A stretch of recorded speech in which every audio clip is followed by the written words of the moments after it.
पाकिस्तान सुन्नी तहरीक के सरबराह मोहम्मद शदाब रजा नक्शबंदी ने press conference में कहा, हम हमास के सरबराह इस्माइल हानिया शहीद पर तेहरान में हमले की सख्त अल्फाज में मजम्मत करते हैं। ये हमला उम्मत मुसलमा की गैरत पर हमला है। हर कलमा गो मुसलमान इस गम को समझ रहा है। इसराइल ने इस हमले से ईरान समेत मुस्लिम ममालिक के मुंह पर तमाचा मारा है। अब दुनिया दो हिस्सों में तकसीम हो चुकी। फलस्तीन की हिमायत या मुखालफत, दुनिया की अक्सरियत फलस्तीनियों की हिमायत करती है। तेहरान पर इस्माइल हानिया पर हमला, कई इस्माइल हानिया कई ममालिक में जा चुके हैं, वहाँ इन पर हमला नहीं हो सका।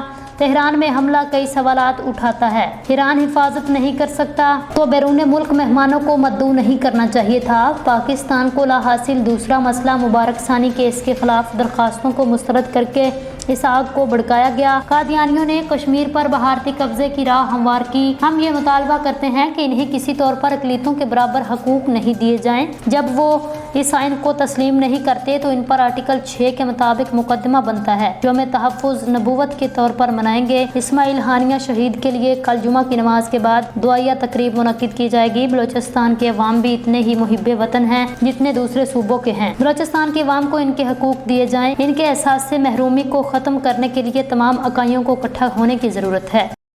मुस्तरद करके बदनीयती का मुजाहरा किया गया और नज़रसानी फैसले में नए तजादात को जन्म दिया गया, जिसकी वजह से आज गली मोहल्लों से पार्लियामेंट हाउस तक हर फर्द शदीद बरहम और इश्तियाल में है।